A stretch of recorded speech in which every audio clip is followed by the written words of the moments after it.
Hello again! It's great to be back with you. And today we came out to sort of a nature park with lots of trees and everything, and we have blue skies. It's a great day, and I know you're keeping track of the temperature.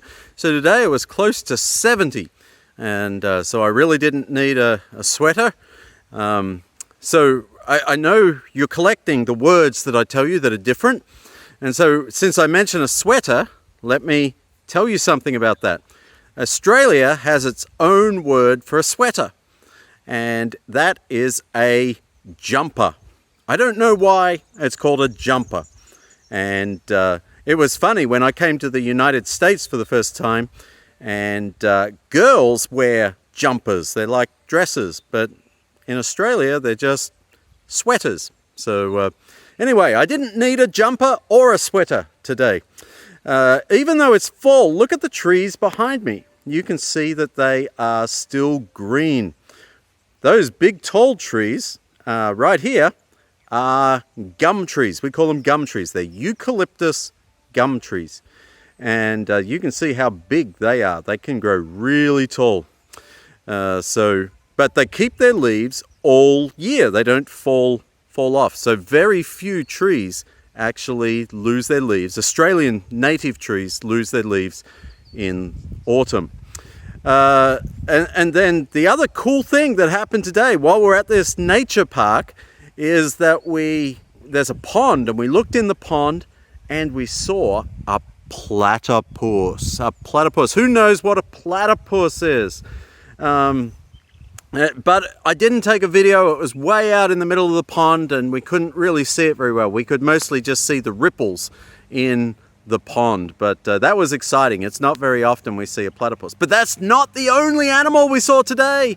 So I'm going to show you the other animal that turned up in our backyard today, in my parents' backyard. And we'll look at that in just a moment. But before I do, I want you to tell me in the comments down below, leave the comments and tell me what Australian animal would you like me to get on a video to see if I can find? Can you think, or do you know of any Australian animals?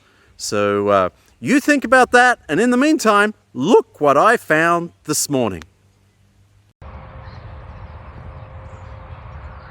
Now, because my parents live out in the country a little bit, just a little bit outside of town, occasionally they get some interesting animals.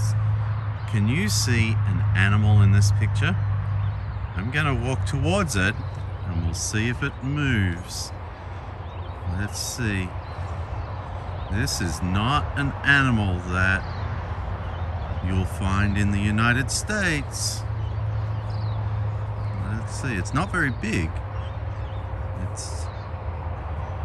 So it's a little bit difficult to see. But let's see if it's going to move. Here we go, it's just sitting there. Oh. There it is. It moved. I'm not going to chase it, but it jumped a fence or something and got in their backyard. It's not a kangaroo. Kangaroos tend to be big. This is a little wallaby, which is a lot like a kangaroo, just smaller. But a little wallaby has jumped into their backyard. Now, all the years I lived in Tasmania, I never had a wallaby in my backyard, so this is unusual. I think it came out just so you could see it, to say hello